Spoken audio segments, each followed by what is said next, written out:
Hey folks, and welcome back to Pattaya. Well, sort of. In the last episode, we left Pattaya and we made it to the Cambodian border. That's right, all the way to Cambodia, and we checked into a rather large casino hotel located in the town of Poi Pet. It was a very nice room at a reasonable price. We had an opportunity that evening to look around the town and go out for the night, but the following morning, bright and early, we got in a taxi and headed to the town of Siem Reap. And beyond that, our target destination was Angkor Wat, and that's where we left off. In this episode, we'll take a detailed look at that, as well as the town of Siem Reap around sunset and after dark. So let's jump into it. So wow, I can't believe I'm actually here at one of the wonders of the world. I believe the seventh wonder of the world. Took a while to get here, but it's definitely worth the trip. No matter what I've seen, read, written, seen on documentaries, whatever, it's not the same as being here. There's just so many things about this place. So what is Angkor Wat? It really is an entire area here. There's probably almost a dozen or maybe over a dozen temples, temple ruins that you can visit all around here. Your ticket, you buy a ticket, the ticket is $37 a person. You can pay in baht, etc. You go to a separate place to get that done. Kind of big, it's called Angkor Industries or whatever. Anyway, it's a great big, that almost looks like a temple, but you go in there, it's like buying tickets for the movies. But you get your ticket and you come here. It was checked on the road coming out here, and then it was checked again right at the bridge. There's a bridge because the whole place is surrounded by water. It's like an island here. So whoever built this, first they had to make an island and then commence building the temple. I say whoever, there are some different various opinions of who this was built by, when it was built, why it was built, and what it is. So no matter what I say, it's probably incorrect in terms of somebody's scientific opinion. There's a lot of them out there. So just suffice it to say it was built a long time ago, and it's mainly built out of stone, and I think it was quarried maybe sandstone, I believe, sandstone or limestone, a softer stone.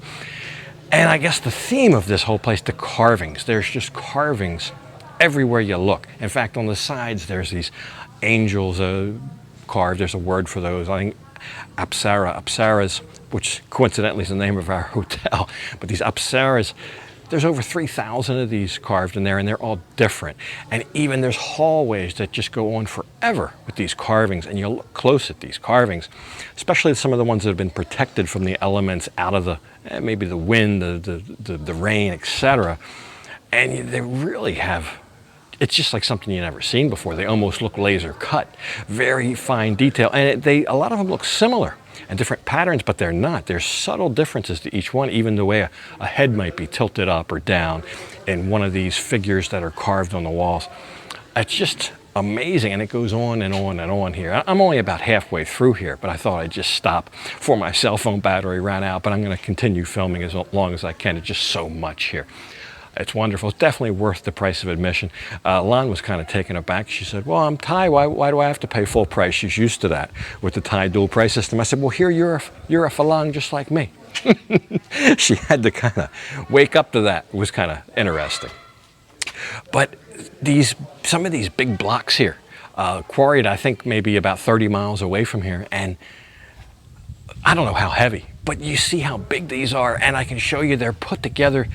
There's no space. You can barely feel the joints in them. They're just machined or crafted, however, to fit perfectly together. There's some that maybe there's been some shift and they're off kilter. There's almost a 1/4 inch of clearance, but you can see the laser sharp edge on these stones, each one hand carved apparently and hand placed.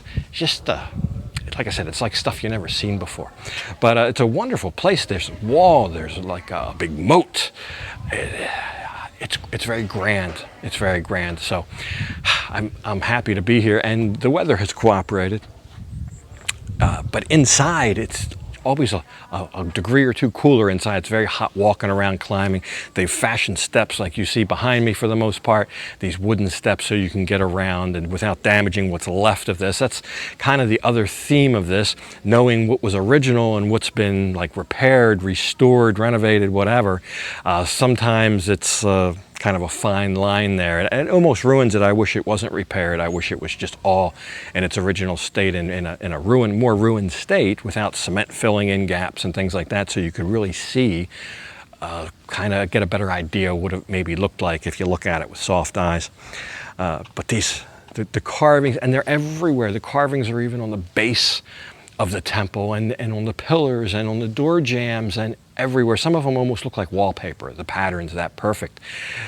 But it's not. There are subtle differences. It's not a pattern. It's not something that was stamped. Or just amazing. Just amazing.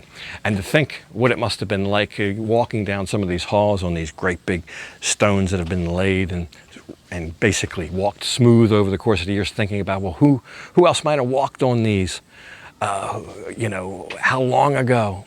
It's amazing. So anyway, only 8 kilometers from downtown Siem Reap. And it's just a nice little drive out here in the tuk-tuk. I really recommend that. I think for 350 baht for the $10 to get the tuk-tuk out here. And the guys even stayed with us and taking pictures of us and things like that for us. So there's a lot of these hawkers when you get here. They make their whole living taking a picture at a certain place. They say it's 20 baht, but that's probably like the wallet size. By the time they upsell you, believe me, it's going to be more than 20 baht. But we just ignored all that. There's also people that want to give you a guided tour. That's fine, and they may be able to give you tell you some information, which may or may not be historically correct, because nobody knows. The truth of the matter is nobody knows. There's a lot more about places like this around the world that we don't know than what we know. That's my opinion. So to get a guided tour, I think it's better just to go and look at it yourself. See what you think. Make your own judgments. You don't really need a guided tour showing you where to go, and there's groups being paraded around and all that. And of course, that costs extra money. For my bot, I would rather just walk around by myself. But anyway, Lon's enjoying it. There's beautiful pictures to be taken everywhere here as well, if that's your thing, which she's obviously back there doing. But we'll have an evening in Siem Reap tonight. We'll go home and recharge after this. We'll have an evening in Siem Reap. We'll look at some of that and we'll see what to do in there. That's a much more touristy place. My first impressions are it must be like almost the show place of Cambodia, because I've been to Phnom Penh, I've been to Poi Phet, and now I've been here. And it's the cleanest, the more modern. The streets look nice. There's lines on the street, for example. Boy, bet there wasn't any lines on the street or they were worn off. It's just more together. It's more modernized. It's more of what you would think about when you think of a place like Pattaya or Bangkok or something. It's more on that level than some of these other places with the piled up garbage and, the traffic running amok and mud all on the streets and things like that. So definitely, I think the place to come if you're considering a trip to Cambodia, I think Siem Reap would be the top choice. Plus you have easy access to Angkor Wat and all of these heritage sites around here. So we don't have time to tour them all. But you can for the $37. So you can even get a 3-day ticket. I think a 3-day ticket's $60 or $62. And that gives you 3 days would be enough to go and see all of it. And you're saving some money there. So that might be a thing that if you're really interested in it to do it that way. Anyway, we're going to continue our tour here with the guy, and I will put together a montage, show you some things we look at, and then we'll be back. There's a dish here that they make for dinner that I'm going to seek out too, one of my favorite dishes. It's probably the most famous Cambodian dish, and that's what we're going to try to find for dinner. But anyway, let's finish up here. Okay, this Jake, so be my tuk-tuk driver. You want a driver from Siem Reap to come out here, find him. He was right in front of our hotel with his little tuk-tuk. Thank you. Sup Piep, that's the Cambodian name.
All right, wow, what a tour.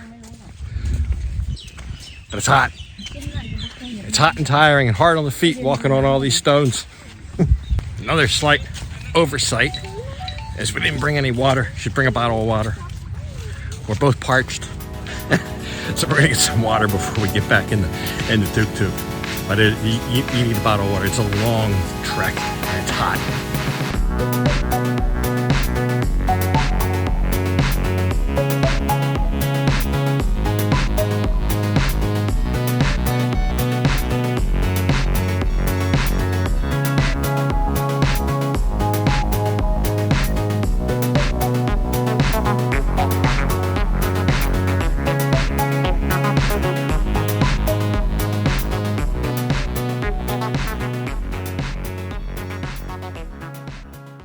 Lon, we just got back. Lon has one of those step counter things on her digital wristwatch or whatever.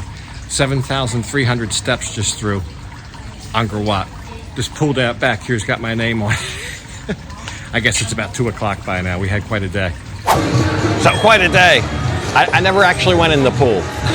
I went home, went into the room and collapsed for a couple hours. Then I woke up right before sunset and I did a little sunset ride around. It's in the members area, for the members area, but that's live now. But beautiful, beautiful town around sunset, I think especially. And there's a river with little markets on each side, temples. A lot of people tell me they come here for the temples. Coincidentally, this is called the Temple Club. We're on the pub street right now, which is really just right across from our hotel. Our hotel actually could not be in a better location in terms of walking and seeing some of the town, having access to things like food, banks, public tuk-tuks, whatever you want. Walk right out of our hotel and there's everything. And just here, right, I'm sitting in the middle, just smack dab in the middle of the pub street, which would be kind of like the walking street of Pattaya. Nowhere near as grand, but the same kind of thing. But, I think literally 2 minutes from our hotel. But our hotel is on a more quiet street. And I think the booking price was about $489, $490 baht. With tax and booking fee and everything, it was still under 600. So we're very happy there. That would be a good choice if you're coming here for a couple days, honestly. The dish that I want, and actually I've already had it because I sent Lon out for lunch, fish amok. Fish amok, very traditional Cambodian dish. We'll get one of those here tonight. This is a proper restaurant. I think she bought one off a street stand. I sent her out and she got a couple of quick things to eat, and then we laid down for a nap because we hadn't eaten all day, and it really took a lot out of us in the heat walking through the temple. But some things are more expensive here and some things are cheaper, like this beer. There you go, a nice beer here. That's like 35 bahts, $1 US for this beer. Not bad. But this mango shake, $3 or about 100 baht for that, and it's not as good as the ones I get in Pattaya for 50 and 60 baht. Still okay though. So anyway, we'll look around here. I'll show you some of Pub Street and what's going on here at night, but it looks like some live music. It looks like a mix, a lot of food, heavy on the food, little bars, live music. There's, I don't know, for whatever reason, they're very heavy on the fish tank. Soak your feet in the fish tank while the fish nibble at the dead skin. They're very big on that. I saw at least 3 or 4 of those just with a simple walk up and down the street here. There's a night market street. I don't know if we'll have time to get up there. Don't know what we'll have time to do everything here. But it is a nice place to spend an evening, at least from the outset. There's supposed to be live music here soon. But I'll show you the food that we get. They had crocodile burgers on the menu. I don't think I've ever seen a crocodile burger. Big beef burgers, they got pizza here, and the traditional Cambodian food. So not the cheapest place in town here, but with the live music and being right in the middle of Pub Street, it would be tantamount to eating at a place like Kickz Seafood or something right in the middle of Walking Street, Pattaya. Not the cheapest place in town, but probably the food up a notch and the ambiance and the entertainment, etc. So anyway, we have had a pretty good trip. Tomorrow we're on our way back already. Just a quick trip. I really just came to see Angkor Wat, and what an experience. If it's something that you've been wanting to do, and has been for me, and I've been putting it off. It's not the most convenient place to get to. You can fly in here to Siem Reap. With the flights for both of us, round trip flights, would have been more than I spent for everything. So, but more convenient, but a lot more costly. So driving to the border and taking taxis and all that, took longer to get here, but what do they say? Half the fun's in getting there. Up to you, as always. Anyway, we'll see what we do the rest of the night.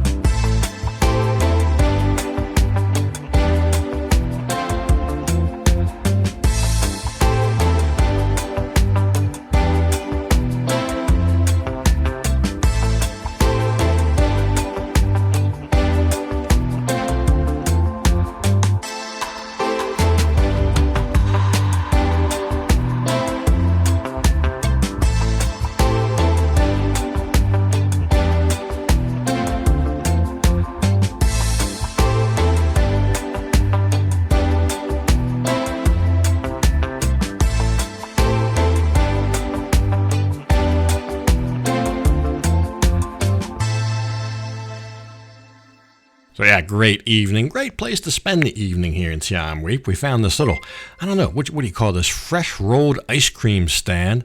The lady who runs the place here, very nice lady, she had a grasshopper or some kind of locust on her shirt that we told her about. But anyway, I did mention about the flights. The prices I saw for flights were about 5,000 baht round trip. I spent about 10,000 for the whole 3-day trip, which would have been the price of the flights. But if you're a single traveler, the flight would probably be the way to go. A lot of the things I spent money on, taxis, hotel rooms, they're the same if you're one person or two. So, and of course, driving for two people, it's the same price as well. So I don't know, if you're a single traveler, definitely consider flying. Anyway, as they finish up our hand-rolled ice cream here, I'm going to have to go ahead and leave this episode off right here. And as usual, I'll thank you for watching. And until next time, bye for now.